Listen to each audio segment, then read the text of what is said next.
For God's sake.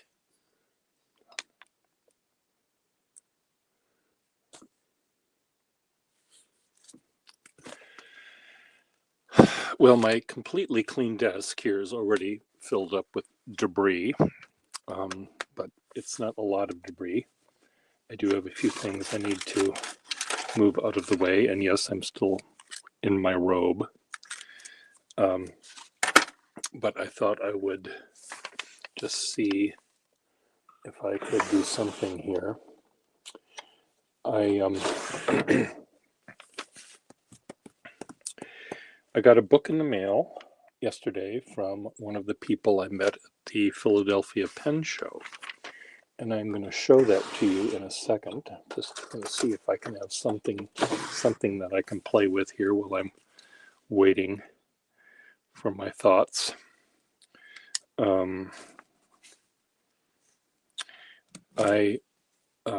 Anyway, I met this guy at the Philadelphia Pen Show, and he was hanging out at Mike's table. I was sitting down playing with some pens, and he was standing up looking for pens. And the pens he was looking for were pens that I used when I was in high school. They were the Schaefer student pen, the cartridge pen that had the transparent barrel. I probably have a drawer full of them here. Hello, Kim, entered the room. Anyway, so he and I, and to an extent, Mike, chatted about these pens, though it was more Jonathan and I talking about them, and just about pens that were made, again, for kids, for students in high school. They cost $1 or maybe $1.99 if they came with the cartridges. And they were remarkably good at what they were meant to do, which is to take notes and to allow you to write your essay and do your math problems and do everything you had to do in high school, which might have included writing little love notes you'd give to Mary or Susan, or in my case, no one. Had I been aware of my sexual side at that time, rather than hiding from it, I would have perhaps written a little love note to Mr. X or Mr. Y or Mr. Z. I had a class of 50 people, so the 5% of this number that might have been gay, other than me, might have numbered 1 or 2. And were I attracted to them? It's hard for me to even think back at those days. They were sort of dark and depressing. Anyway, you're not here to listen to me bitch and moan about my miserable childhood. My childhood wasn't that bad. I did a good. I spent most of my life just trying to ignore what some of my body was trying to have me think about, and I was very good at ignoring it. Anyway, back to these pens. The pens that I used were Schaefer cartridge pens. And anyway, this guy Jonathan was talking about those pens of that era that he also liked, and he and I are roughly the same age, I think. Unlike him, though, I got into collecting vintage pens that were much further older than the ones I had as a kid. And he went the other way. he went from the kid era to the present day, and I went from the kid era way back. And so our tastes in pens are quite different. And but we use the pens the same way. He draws with his, I draw with mine. His name is Jonathan Weinberg. You can, I think his YouTube channel is Pens to Draw With, but you can find it if you'd like to. So I'm planning on doing a live chat with him on this weekend, sometime Saturday or Sunday. I don't know when. I don't have a scheduled time that I do these things, as many of you know. I do it whenever my whim catches me. But what I'm hoping to do is have him, I'll select pens that I love drawing with, and I've asked him to do the same. And I will also ask him to maybe have pens that he doesn't like drawing with, and what is it about those pens he doesn't like. And I'll do the same with pens I have. See if we can come up with some sort of way where we can help describe what it is about pens that we like, maybe for other artists out there that are trying to decide what pen they want to use. I have a feeling that it all boils down to just taste and how the pens feel. But I think the thing that Jonathan and I have in common is we treat the pen as a tool in your toolbox. The way it looks, how much it costs, how rare it is not important to the toolness of the pen. We use it just to write a word or draw a picture. He is a writer of words, and well, as we were talking at Philly, he talked about his other jobs, or his jobs. He is an author and the curator of the Maurice Sendak Museum. And Maurice Sendak was not part of my childhood. I guess I was, my parents were a Cat in the Hat kind of parent, Dr. Seuss kind of parent, rather than a Maurice Sendak kind of parent. And I don't remember my little brother, who was eight years younger than me, than I am, had Maurice Sendak either. I don't know. I think my father would have liked him, but I don't know whether my mother would have. I don't think my mother liked Dr. Seuss either, but I think Maurice Sendak might have. I'm sorry, I have to stabilize my iPad. I can maybe do that. I realize, I'm sorry that it does this. I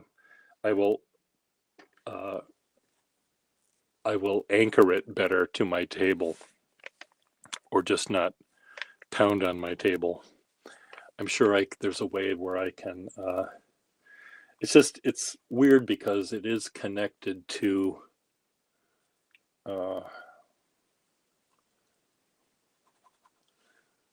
Maybe I can have it connected to the shelf above me rather than the table below me,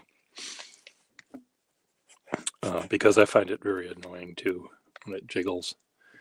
But anyway, so this guy is a writer and a curator of this museum of Maurice Sendak, and he talked about other books that he writes, and one of them, when I mentioned, I guess in passing or something about that I was gay, and that's not something I throw out to everyone at a pen show. Actually, in the case, in his case, he talked about his husband, so I knew that we had that in our Venn diagram. Homosexuality. That was another thing that we had in common. Now, that commonality there is, it doesn't mean that we're soulmates or anything. It just means, one little tiny part of our being is the same. Anyway, he said that he wrote a book, and he said it has your name written all over it.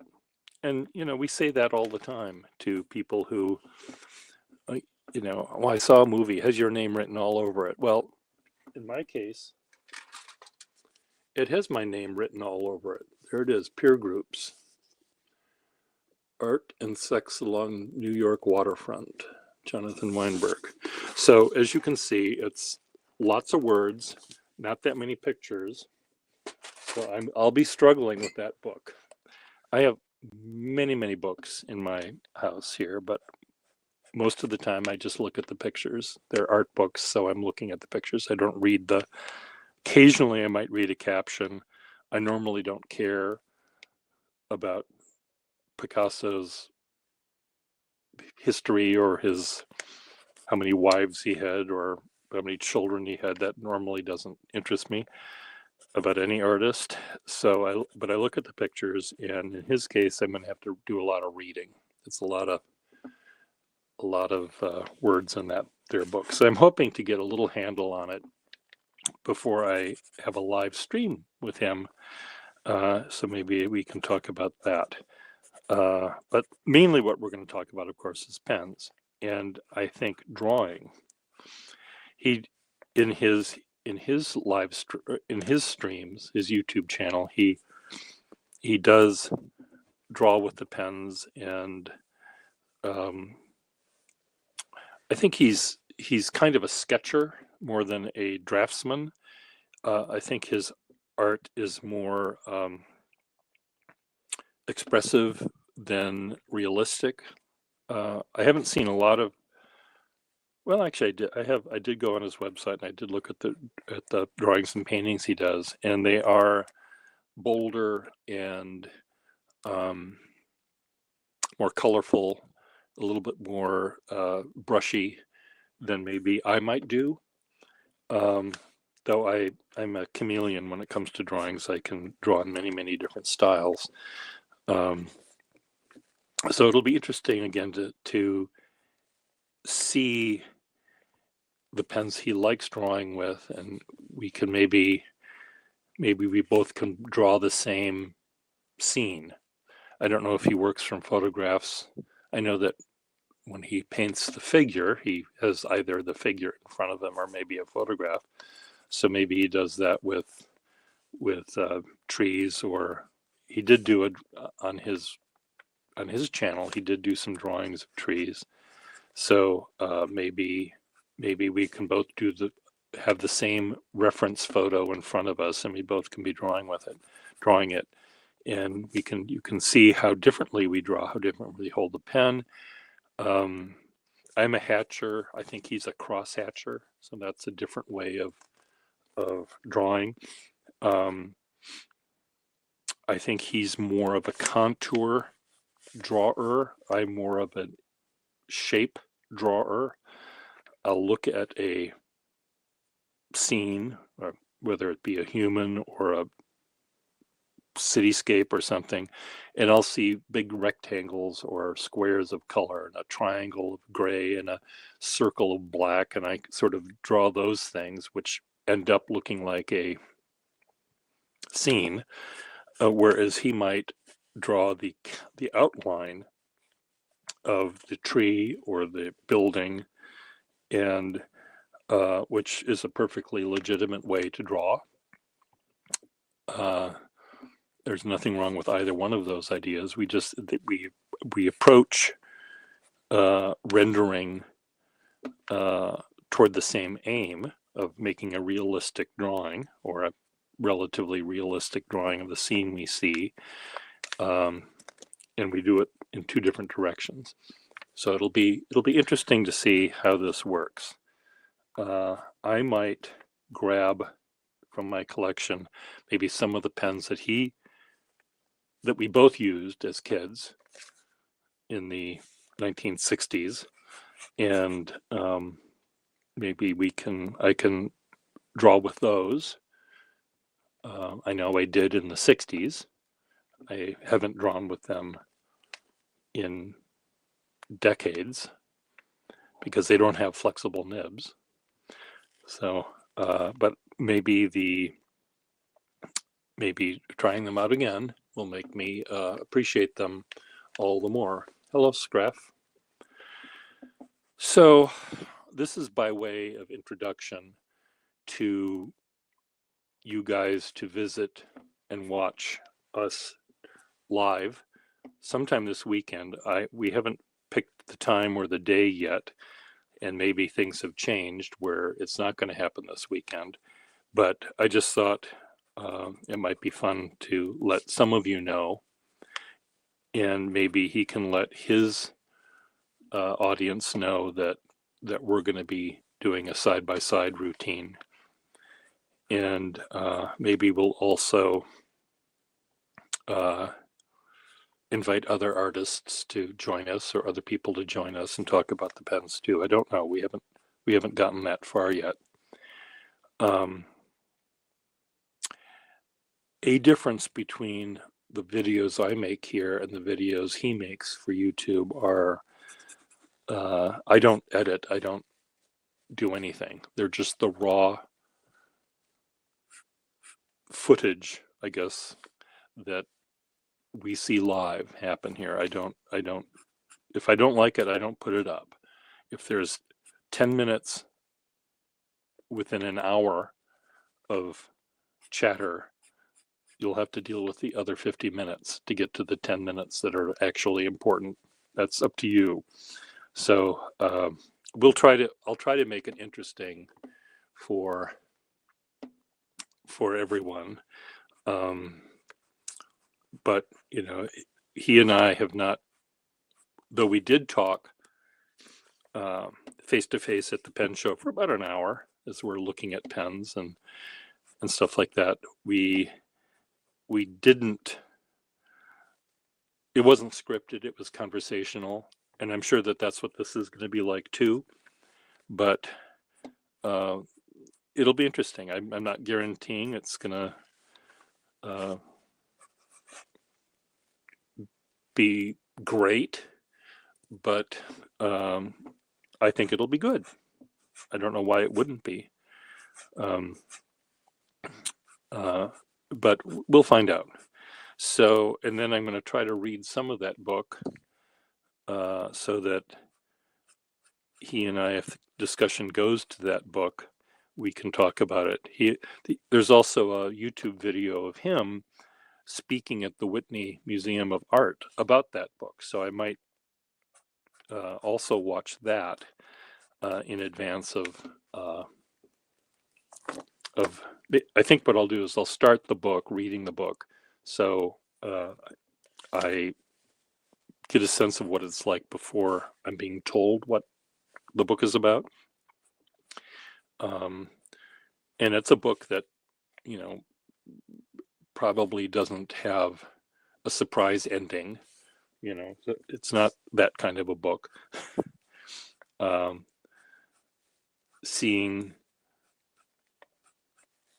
Hearing how he describes the ending of the book, or the point of the book at the end of his lecture, probably would not ruin my experience of reading the book. That's, I guess, what I'm trying to say. I do have many ledger journals, and I realize I need to probably use them up because they're just taking up room. I'm thinking more and more as I get older. I'm 68 now, and just having dealt with the last couple of years since my father's death, of his accumulated life, selling furniture, selling books, selling all this stuff. And my brothers and I were, at each other's throats almost, trying to get this done, so that we could get on with our lives. It was a long, drawn out process, and I don't really want that to happen to my brothers if I predecease them. I'd like to have it be easy for them. So I am trying to downsize. If there was a way for me to get rid of, if there was a way that I could get rid of every single pen I own that I'm never going to use again, and just had 2,000 pens in my house, not 10,000 pens. And if I could do it easily by snapping my finger, maybe I would. And I know I could do that by just picking them and throwing them out. But that's not how it's going to happen. I'll try to find them good homes. And all of the pens I have in my house, I paid money for. So I'll try to get my money back. And if I fix a pen and I spend more money to get it working, I'll have to try to recoup that amount. So I've got my work cut out for me. But ledger books are really great. The paper. Listen to the sound of this paper. It's just that sounds like quality paper. See what this sounds like. Oh, it's not that different. Maybe. Is there one piece or two? Can't tell.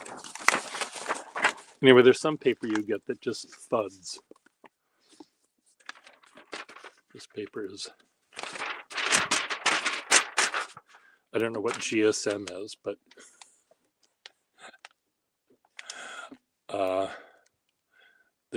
the GSM is, what does GSM? Sizing? Grams per square meter. Oh dear. Well, yes, the weight of the paper is one thing. Some papers are very porous. Some is the ink sits on top of the paper. Some have a finish that's plate finish. Some is not finished. It's just very fuzzy paper. So there is that. And there's also this paper is 120 years old, where this piece of paper is 1 year old. And this piece, what if this exists 120 years from now, I'll be surprised, where this paper is quite made of better rag, doesn't have as much acid in it as normal paper has. So, and it's so smooth.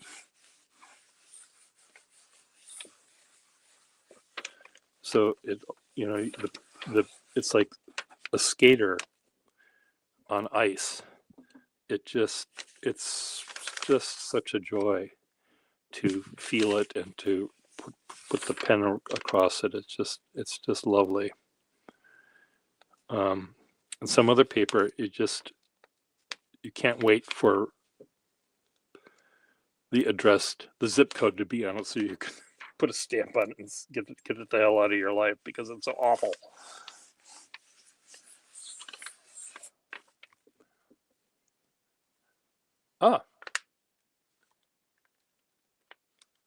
Oh, the lecture, the one from the Whitney. Did you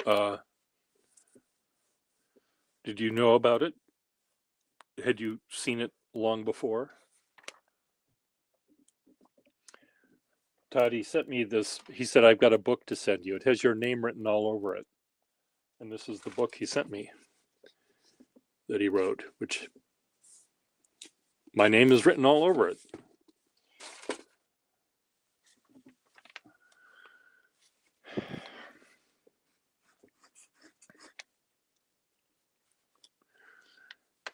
So anyway, I'm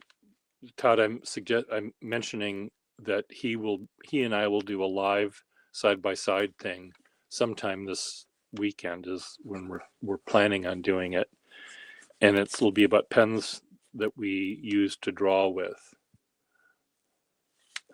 So when did you see the lecture? When did you see the YouTube of it? Oh, that's right. You know him. That's right. Todd is he's from Connecticut, and that's where this guy's from, and they do a live pen one-on-one. So he's known this guy for years, where I just met him 2 weeks ago. Have you read the book?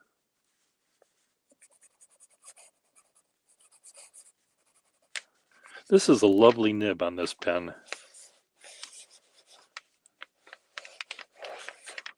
I think of these pens as with their fishnet stocking, the Corinth or whatever these were called, is just they're so much a product of their time, which I'm guessing is the 50s, but they could have been the 40s. But it's just, they're really fun.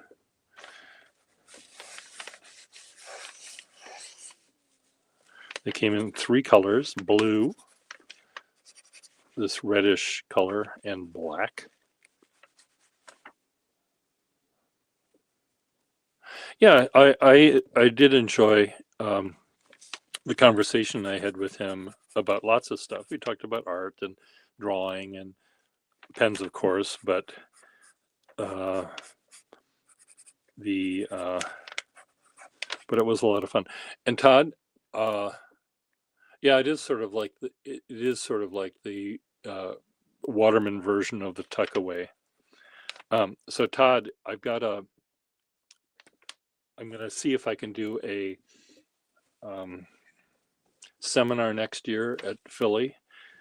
I was initially thinking of doing it with Mr. M.G. Ward, where we would play good cop, bad cop. But I think I'm going to just run this on my own, because I think if he and I do it together, it might make people carsick or confused.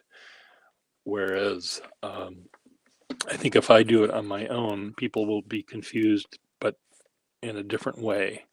But what my plan is, it's about how to sort of improve your handwriting. That's how it will be listed, except it won't have anything to do with your handwriting. It'll have to do with handwriting, where I'll have each table, each group of people, and it might be 3 people at a table or 4, however they set these things up. And I'll supply to each table 5 or 6 pens, different pens with different kinds of nibs on them. And then I'm going to suggest that each person, I'll hand out a piece of paper, and it might say, I might use the clue game, Miss Peacock, or Mrs. White, or the very Colonel Mustard, and I'll add a little biographical note to, let's say, Colonel Mustard, and I'm going to say, put yourself in his shoes. Pretend you're this crusty old British general from the Boer War, and he's writing an angry letter to the editor of the London Times. And what sort of handwriting would he have? Would it be angular and vertical? Would it be how would he write the following sentence? And I'd come up with a sentence that he would start off his letter. And then everyone would take this piece of paper and they'd pass it around so everyone has a chance of writing that sentence. And then I'll give them a different piece of paper with a different character from the Clue game, Mrs. Green, Ms. Green. I'll describe a little bit, which may or may not have anything to do with the game of Clue, but it'll just allow me to come up with 5 or 6 different personalities. So let's say Miss Green was a librarian, a spinster librarian, let's say. How would she write a letter? What sort of handwriting would she have? And this comes from, my work that I'll make it sound like I'm important. The work I've done for films, where I have been asked to provide letters, in many cases, 3 or 4 different letters that would be in one movie. So I had to change my handwriting so they didn't all look like I wrote them. Yeah, I mean, I think that that's really, really fun. I mean, when people try out their pens and they write with it, I often will say, okay, now write the same thing, but write it twice as big. And sometimes I tell them to do that just so it gets their arm moving, not just their fingers, but their whole arm. And they might find it uncomfortable for the first sentence or two, but then they might get into the rhythm of the thing, and I think that that's really, really cool. And I could throw in some graphology stuff, handwriting analysis. I mean, let's say I saw a letter, and the person wrote this big and wrote really condensed together. That might mean they're stingy, for example, because they don't want to waste ink and paper. It also might mean that they're shy, or it might mean that they have really good eyesight, or whatever. I think that yeah, I did this also, Todd, in a drawing class I had, and my students were drawing some still life in the front of that was in front of them. We sat around a round table. Still life was here. All the chairs and desks were around it. So I said, everyone stand up, put your pen down on the paper, put your pencils down, now stand up, turn left, and now go up 3 seats and sit down. And continue to finish that drawing, but draw in the style that that person started. And if that person wrote or used the pencil very lightly, you use the pencil lightly. If that person drew with really big lines, you draw with really big lines. And yeah, I mean, these sort of things that you think are restrictive actually they're insightful when you go back, after you rotate around the room and you're sitting back at your chair, you think, oh my God, I could have drawn that with that really fine pencil and got that great detail like Janet did across the table or whatever. And it's really, really great. And I think that sorry about the seasicknesses there, Kim. I think that doing this exercise as a seminar would be really fun. And maybe what I could also do is have people, the first sentence is this one. You come up with the second sentence. And it might be interesting to see what people come up with as the second sentence of this love letter to Heathcliff, or whatever Miss Peacock was writing, or the letter to the editor that Colonel Mustard is writing. But I'll try to come up with, I think, 5 or 6 different characters you know, the spinster aunt, the shy geeky boy, the, you know, football coach, you know, the evangelist. I don't know, whatever they are, where I'll try to pick completely different personas, and it might come from. I don't want to have it restricted by using like the characters from Downton Abbey because we all know them too well. But like the Clue game is good because we know them. We have a picture in our head about what Colonel Mustard looks like, but we don't know anything about his personality. We know one of them is a murderer. We know that. Uh, it's never the same one. But I think it would be a fun thing. And I think at the end of the hour or however long this takes, I think people might look at their own handwriting and say, you know, I really liked what I was doing with Colonel Mustard. Maybe I should take some of his chutzpah and apply it to my own handwriting. Or, you know, I found that I didn't have to take up the whole line with my lettering. I could write much smaller. Maybe I really do want a really fine nib pen rather than the broad, nasty one that I've been using for all this time. Yeah, I know. I appreciate that too, Todd. And again, I know that there's a delay from what I say and you respond, and there's that 90 seconds or whatever might be the case. But I do like anything that you do, that one does, especially artists, that gets you outside of your comfort zone, gets you outside of the box you're in, where you learn something new by using a new tool or any sort of restriction you're given, and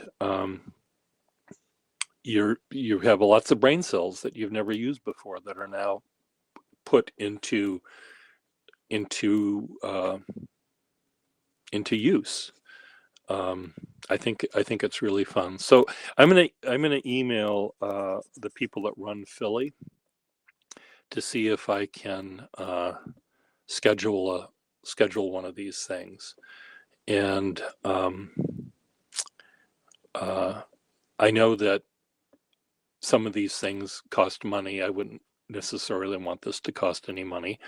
But anyway, I'm gonna see if I can pitch it, and then maybe one day I can try it out here with maybe 3 different people.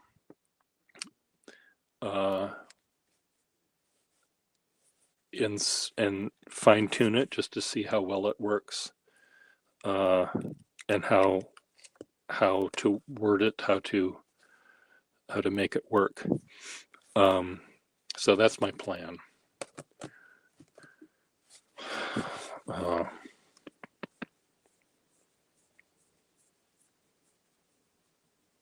And I think maybe having all of them be letters they're writing.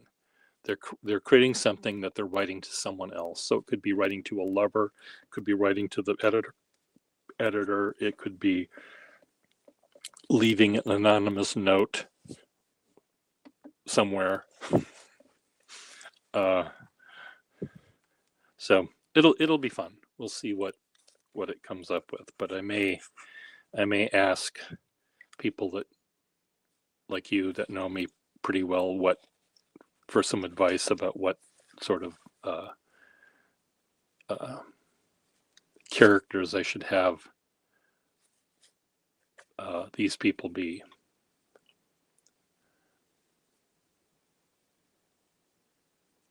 Well, each table would have 3 or 4 different pens, and I'd have them. I think I'd probably have them all be relatively standard. So there'd be 3, maybe 3 51s, or there'd be a 51, that Johnny One Note kind of pen. there'll be a flexible nib Skyline, a nice big wet, bouncy, rubbery Skyline nib, and maybe one that's excruciatingly fine, and maybe one that's a stub nib. Maybe if I have 6 stub nibs to bring. So each pen by themselves has a completely different feel and look to it. And, maybe each person would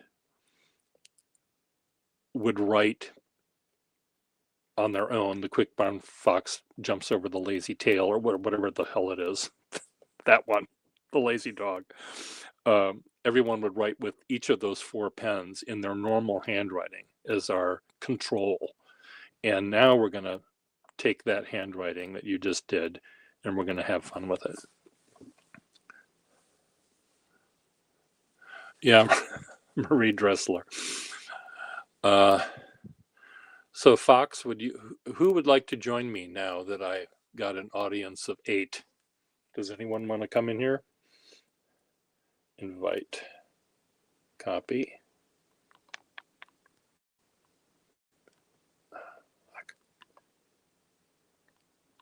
Okay, I'm trying to paste. I'm sorry that I did something here. I didn't want to do that. Exactly. How do I get back? There we are. I have to unpin you. Okay, why can't I? Okay, invite, copy.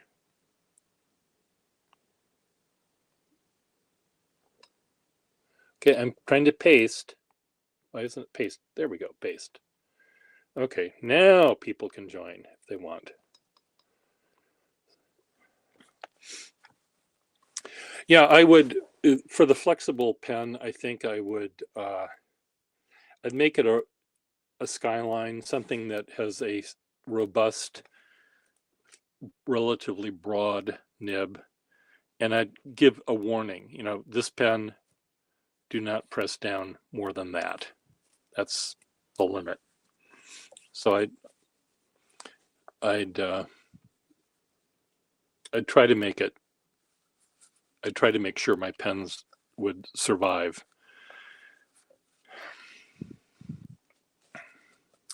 How many characters do we have in the clue game? I think there's 6. Let's see if I can, how I remember. So there's mustard, white, green, peacock. So that's a dame. There has to be 2 more guys at least.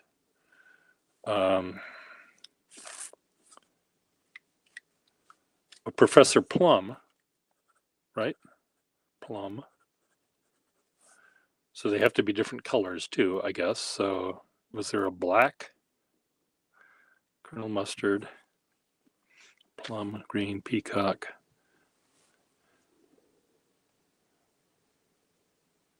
Add stage.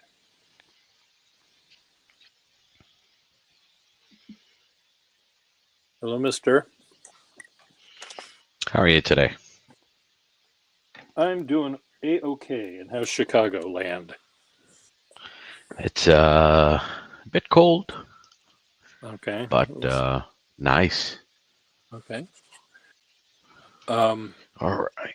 So what are you going to scribble with today for a few minutes? Scribble with today. Well, I've got few that are inked. One of them is this right here. And is my view correct? Yeah, I see it.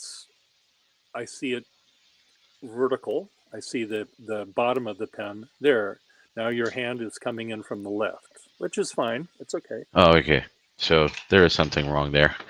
That's okay. I mean, it's filling up the screen, so it's okay. Okay. So you're using a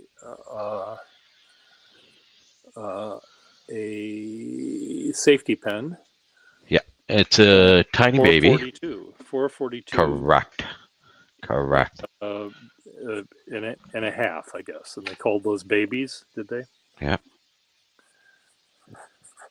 I don't know if you could see it. Difficult to get Now, this in focus. well, it's in focus, but my eyes are old. Someone else can see it in focus, but my eyes won't. It's, on my screen, it's only about a quarter of an inch, but people watching on their big computers or, everything, they'll see it. So it does say Yeah, baby on it. yeah. So do you use, in fact, India ink when you're using those pens? Those were meant to be used to use ink with shellac, permanent ink. No, I don't. I I wouldn't dare not recommend to it, do but that. No. yeah, I think it's wise not to. But they were they did have that ability, Yeah. and I have a an early letterpressed ad. It was a sort of a folded thing that was uh, describing pens for artists, and there it was. It had, and it should be sitting right here somewhere next to me, but I don't know where it is. I used to have it sitting right here. It's probably been put somewhere safe, but who knows? Look at the way you have your happy anniversary. You know, so Yeah, I well, just happy had it anniversary. raised. Thank you. So hopefully, Mrs. Uh, Mrs. Fox is not watching because this is meant to be a surprise. Oh no, so we've had our anniversary. This is I just a practice. I see. write all sorts of stuff, just scribble around with everything here and there. Just Well, it looks like you use um, you use lots of different inks and lots of different pens and maybe one sketchbook at a time. So yeah, that's what I do. I do have another one which is purely just business. I take notes from my meetings and uh, just ideas on that. And so yeah, that's what this was for. I started with this with some ideas. look what I'll I just, found. Look what I found. I found it. I found it. I found it. So there it what is is. that? It's a Waterman ad thing for a safety pen, Ah, and it does say India ink will not corrode on the pen or dry in the barrel. So it was specifically made for India ink. yeah. So the only thing that I've dared to use is a shimmery, shiny ink, the Emerald de Chivor. I think that's how it is pronounced. I've heard so many different pronunciations that I have given up on that. Um, Does Siri help you or Google when you uh, hit the microphone and it says how it's pronounced? so it's funny that I was just talking to my wife about this. So professionally, I'm on the cybersecurity side. I've been in IT for quite some time now. And I was telling my wife that in a few years, AI and all this information on the internet would be so questionable that people would be going back to books and only reliable resources because AI would be so good at lying and No, giving us false information.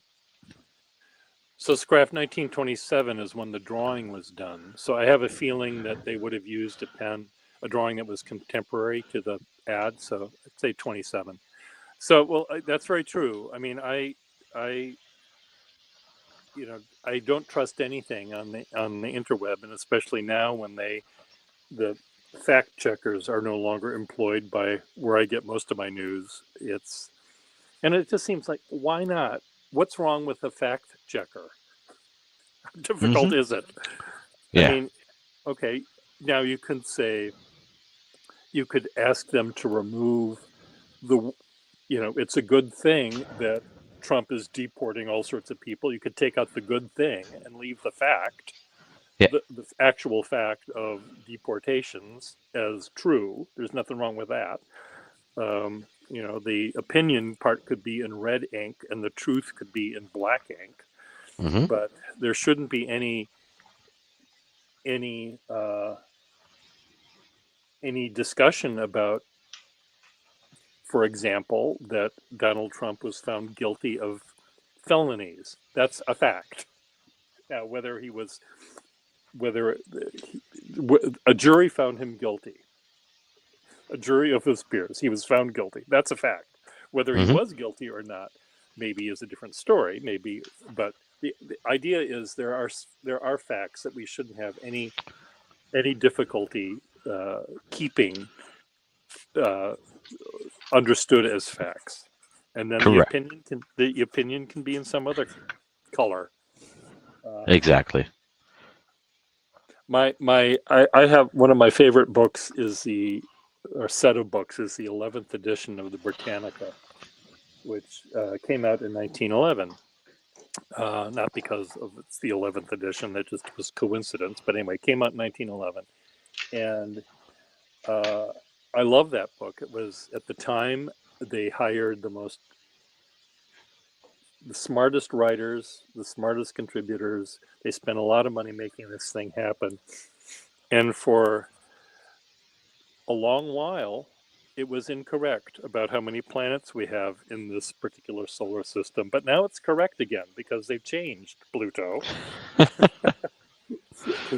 Pluto is no more. Oh, look at you making a little pattern. Aren't you clever?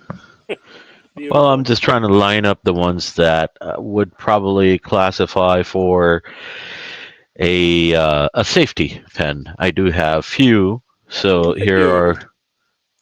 I have, well, I would think if you have that many safety pens in Sterling, you must have 3 times as many standard lever pens that are Sterling made by the Waterman Pen Company.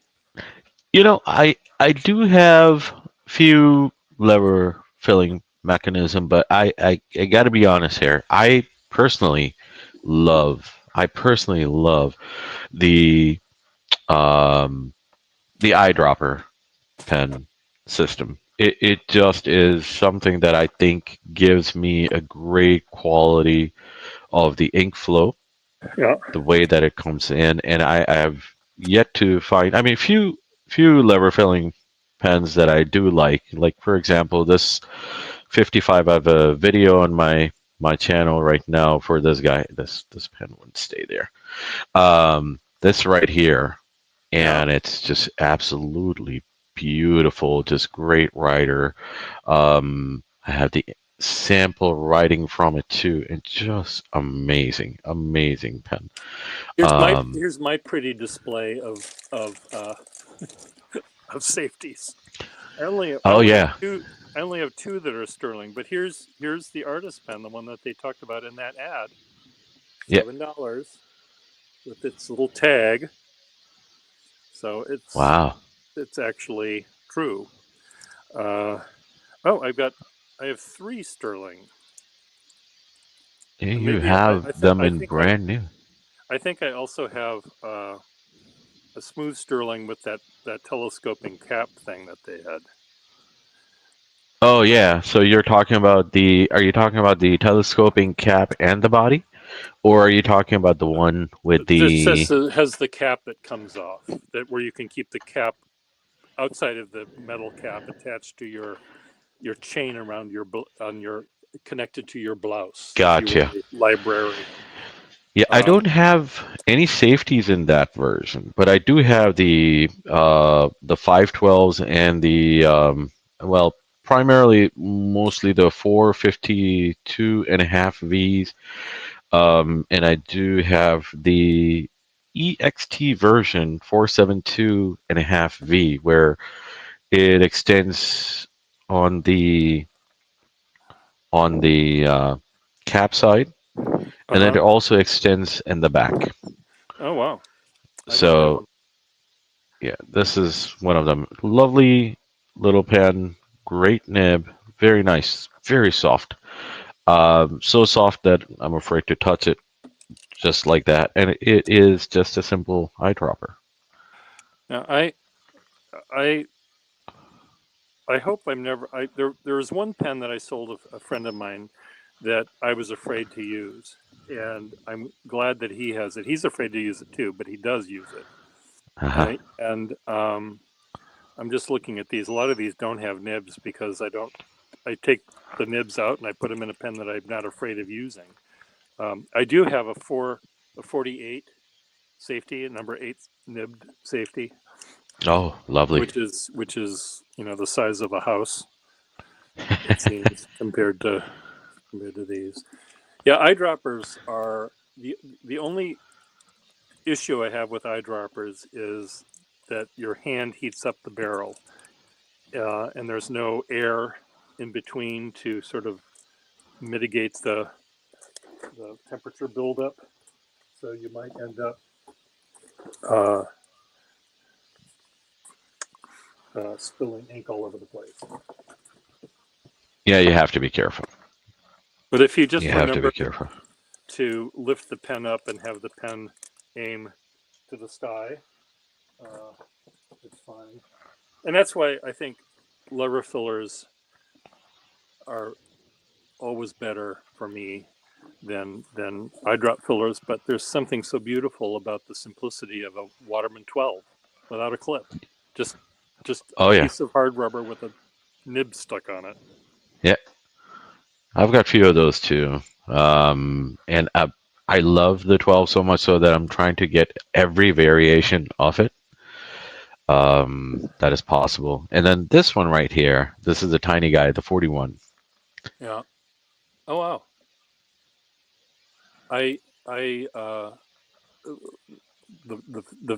the rarest pen, or the pen I bought for myself this last weekend at Philly, was a 51, the lever filling number 1 Ripple pen.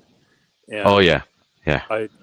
when someone told me that they had a Waterman 51, I tried to disagree with them, saying that Parker made the 51, and they kept on saying, no, it's a Waterman 51. I said, no, they never made a 51. A Parker made it. Anyway, now I can have that argument with other people and then prove to them that I have a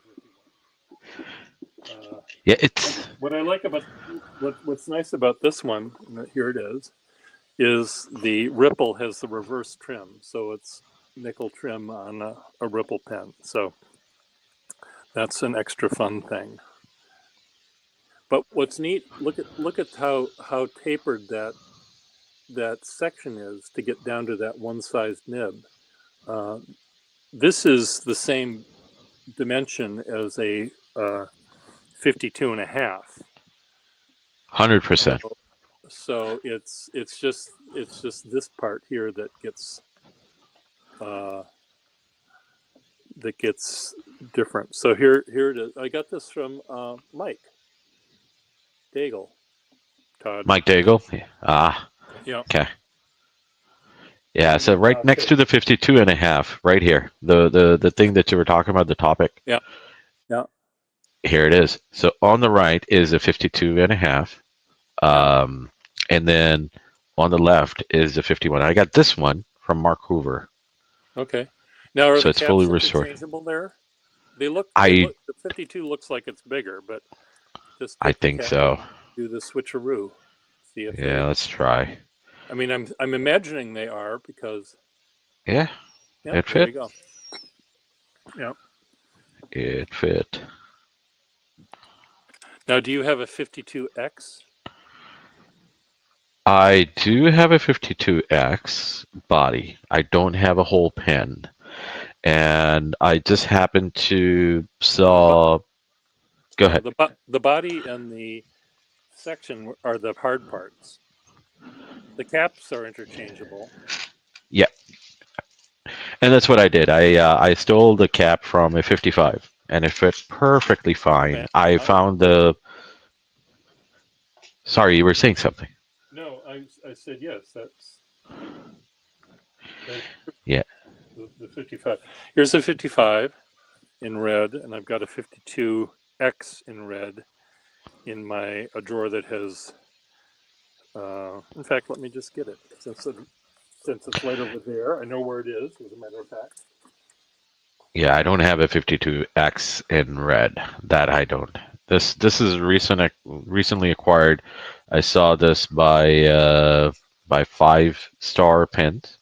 Um, I'm totally blanking out on his name at this time. Um, the gentleman that owns or operates a Five Star Pens. And so this was not in great shape. I've restored it completely, polished it nicely, and got the barrel to the original darker color as much as I can, and tried to match it with the cap from a different 55 pen. It was difficult, but I was successful in getting it as close as I could with the color to match from the barrel to the cap. And I think I did a decent job. And the reason why I ended up getting this particular pen, this particular barrel, I jumped on it because the imprints were really good. I could, and so I had to have it at that time. Yeah, so really nice. I enjoy it, but problem, I'm going to enjoy hunting for this guy. This should be the 52X. There you go. Lovely. Yeah, I don't have many cardinals. I've just got two. I've got a teeny tiny 52 and a half here. That's the only one that I have in cardinal. Not bad shape. Imprints are somewhat readable. But it has apparently a purple nib in there with a heart shaped breather hole. So that's the difference. And the other 52 I have is just a 52 regular in cardinal. That's it. Yeah, you do find every once in a while you find a those nibs that are marked with a color that have a regular number 2. I mean, they're probably normally number 2. Otherwise, they'd have the keyhole Yeah. nonsense going on. But Yeah. actually, I have a purple one that's marked purple. That's a number 5 size without the keyhole. That's nice. What does this one do? What's neat about the hard rubber ones? Now I haven't got out my apothecary balance, but they are heavier. The cardinal red are heavier than the black, denser. Oh, I didn't know that. They feel well. Take a 55 and or take a 52 that's hard rubber and a 50 or whatever. Take whatever the matches to the red one you have, and put them on a scale and see what they look like. And Kim likes the oxidized look. Yeah, I don't. They don't bother me. You know, if I own a pen that's jet black and just completely black, I try not to use that, or at least not wear it in my hot, sweaty pocket. But actually, it was interesting. I was talking to Mr. M.G. Ward, and he collected pens. Before he got into calligraphy, he collected pens, and he loved the brown hard rubber pens. He thought that they were really cool. He loved the color, and then he realized that they were, oh, okay, they are heavier. Glenn Neville did weigh them. I have a balance here. I could weigh them too, but that requires me going to find the balance somewhere. But they are neat, and you have a sense when you have a Parker Big Red dual fold, the early, they're big honking pens to begin with, but the Parker Big Red that's made of hard rubber is quite heavy. Yeah, that it is. I don't fancy the overlays on the safeties that much. I like the more simpler look, or a solid silver metal, solid. finish. Yeah. the Sheraton pattern or whatever it might be. Yeah, yeah. Let me just, since I'm here, I'll let me get it again.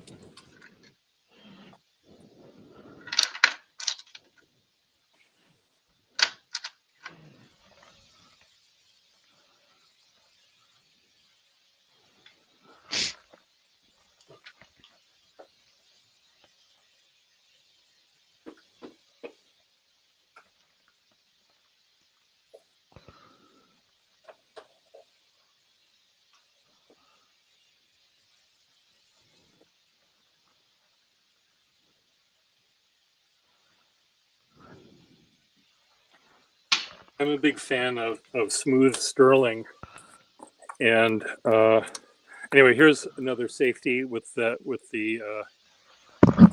cap, the telescoping cap, or the removable cap, I guess, Oh, they're so beautiful.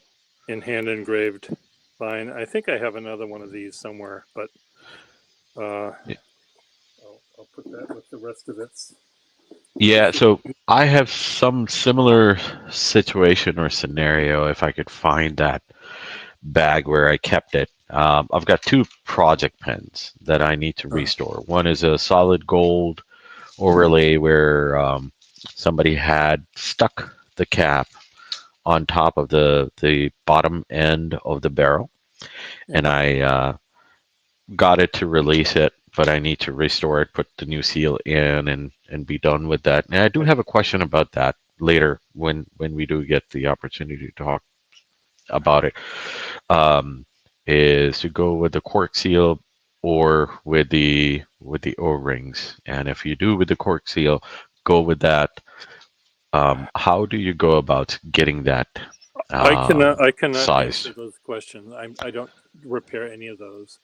But Okay. while I'm here, here's one of my favorite smooth sterling pens. It's a Moore Safety Beautiful. in smooth sterling, and it says Edith Edythe Whittingham from Frank. Edith Whittingham from Frank, Christmas, Xmas, 1916. But I love the smooth sterling and the sterling threads on this pen. It's just it looks like it was made by the Krupp Armament Works. It's just so cool. It is crazy good. Wow. Um, Can I see that mechanism again? I miss it. You pulled so it the back or did something? so the more it's like a trombone slide. You know, it's there's a cork back here on this part of the pen, and Uh-huh. it's just a post that goes through the cork holding it up. Gotcha. Okay, the Uh, sliding mechanism. Okay. and Nathan Tardif makes a modern hard rubber pen using the Moore Safety style, and I bought one of those from him to use India ink in, and it worked fine for a while. But oh, okay. Uh, let me let me put this back, and I'll be right back. Sure. Tina, I can't help you. You have to just bear with it.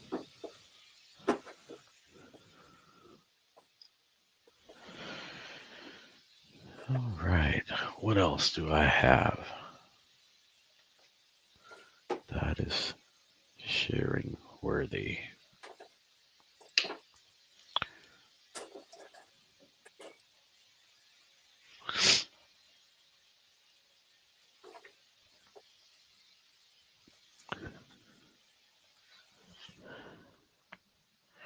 Guess I thought I had the Moore Safety demonstrator. This one is the Moore demonstrator cap with the thing cut out, so you see the post. I don't know if you can see it. It shows the post that holds the nib down. God damn it! So there it is. You are right there? I'm fine. So there's the post that keeps the nib from. Oh, bye, Todd. From the nib from Take your time. going up to the front. But let me see if this comes out here.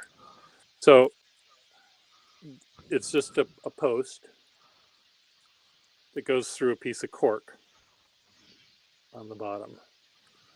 And then this unscrews here, and you can pull out the nib and the. No, you can't do that. Sorry, I was mistaken. Everything has to come out the back through the cork. Oh, okay. And the long post is connected to the feed. I mean, it's part of the piece of rubber that makes the feed. So it's a very simple system, much simpler than the Waterman the screw system. I think Azad was stating the Stylophil from as most of the people know him on Facebook.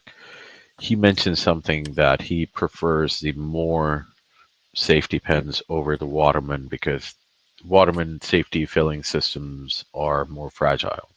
They are the first one, especially the one that had the rotating screw. You know, Correct. Later, when they made a post like the Moore post that had the where the rotating parts were on the inside of the barrel, that was a much better way to do it. But yeah, so this is more of a straight coming out, just straight up. So that's the kind that. What kind is that now? I have to. That's a straight kind, though. Where the incised lines of the spiral are in the barrel. Yep. It's just a post with a rod through it. Correct. And I think Waterman went through two or three different, at least three different kinds of Waterman, because in this one, this is threaded back end of the barrel where the seal, where the seals go, and then you could actually put the cap on to reveal the nib, and then when you're done, you just simply twist it back, turn the cap outwards, and bring it out and put it back on. Yeah. But then prior to this, I don't remember exactly the dates. They had some same threading system, same mechanism with the cap to put it back there and twist it and turn it. But then this is the one that you were referring to, where when you put the pen to come out, the nib actually turns. The rotates. So the whole inner yeah. screw system rotates along with it, and the Correct. there's Correct. just a straight line going. It's still incised. It still has the same thing, but it's a straight line. So the other version is much better, much less prone to breaking. Correct. But cool. Yeah. But I love these. I mean, for me, safety's the way that once I unscrew it, sure, it's dirty, but which pen collector has clean hands? None. If they're serious. and so for me, yes, it's sometimes is a mess, especially for this one. When I open it up, you'll see that it will have ink inside. I don't know if I could show it, but it's going to be very difficult. But I could see it shining in there. Yeah. But then the top area where you could see it, this has ink all over it. That's why you see that bit of a sheen. And all I do is just. Yeah. I mean that's. I mean the it has to have ink there in order for it to work. It has. Correct. I mean, you're essentially carrying around an ink bottle that has a cap on it, and the nib is submerged in the ink along with it. Normally, if you have a pen like this, that has the nib always out, it should. I mean, occasionally you might get a blob of ink in your cap because you're holding it upside down running for the bus. Yeah. But it shouldn't normally be inky up there. Yeah, I found out that if you open up the pen, um, rather than just facing up, the Yeah. pressure, if you want to release it, then go a little bit on a side angle like this, Yeah. and then twist it open so it naturally allows the flow of the ink going back, and you don't have a lot of ink staying on the inner side of the cap, and you don't have that issue. Yeah. That's just my trick, and it works for most of my safety pens. I For me, yeah I had a problem with Nathan's pens because I'd always say, well, where did that drop of ink come from? And part of it is when you uncap the pen, again, there's a suction in there, and you're suddenly there's the suction builds up and something can come out. So you have to unscrew the cap really, really slowly.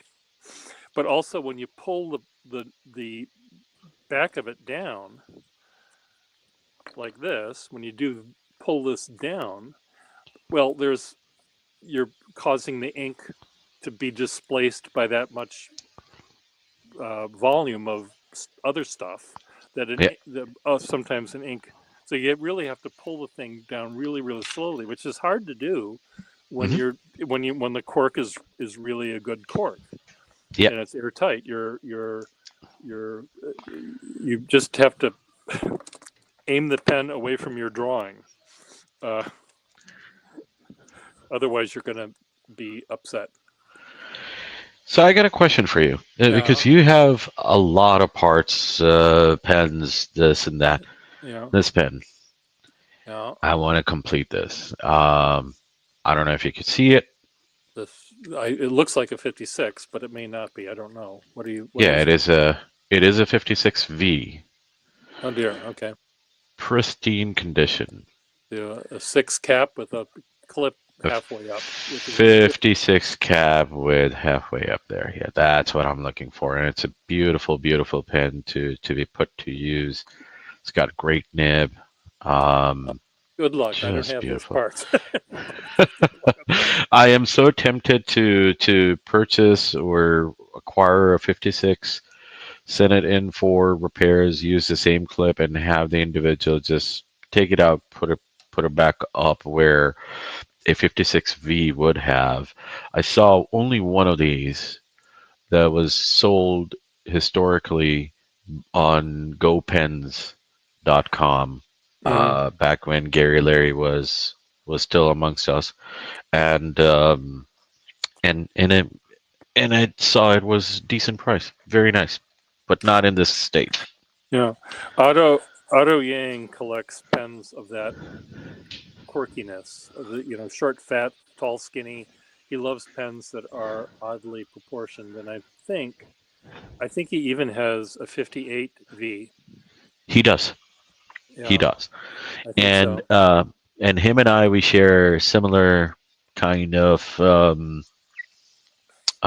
passion in that regards. I do like the smaller pens too. Um, not I don't really go crazy after the large large size pens. I do have some, but I'm not too too Yeah. concerned about them.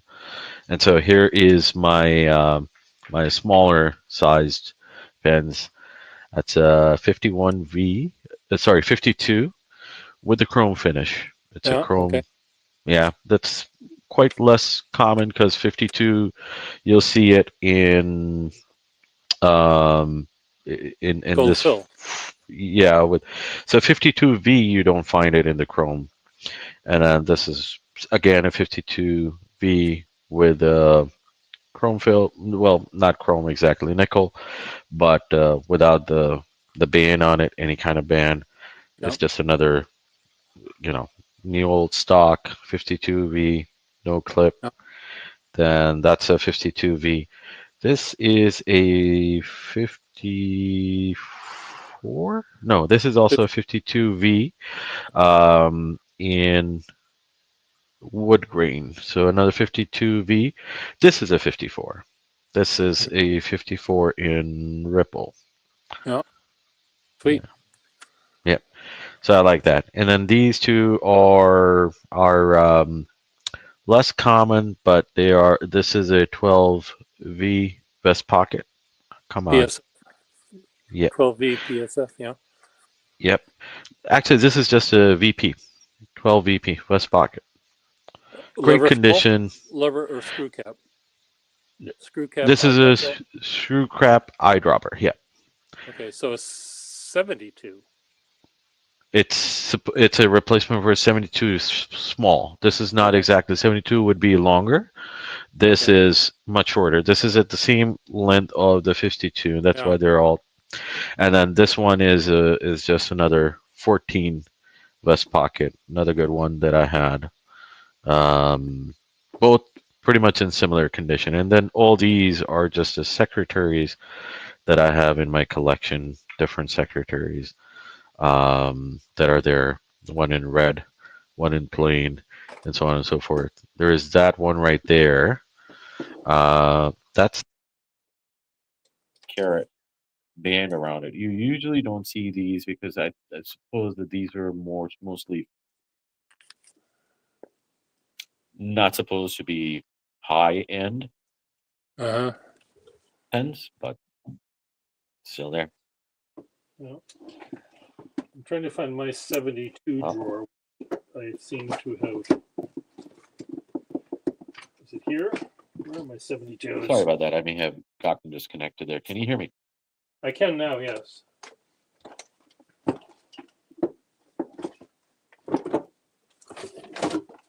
Sorry, I'm still trying to find.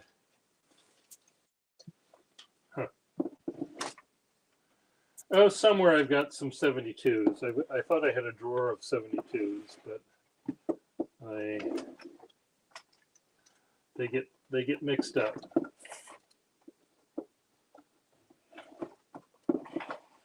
Aha! I found them. Maybe. Oh, I did lose you.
I got disconnected. My wife was leaving, and I ended up getting connected to my Bluetooth in my car. I see. I did. Well, one day I have to go through these pens and figure out. I'm trying to figure out what I don't need anymore in my life, and I'm thinking now's as good a time as any to figure this out. Look at how lovely that sterling with the brown peeking through, right? You know, the oxidized hard rubber. It's just so lovely. I think. Yep. I don't It mind. shows that the pen has been used nicely. Yeah. Yeah. Um,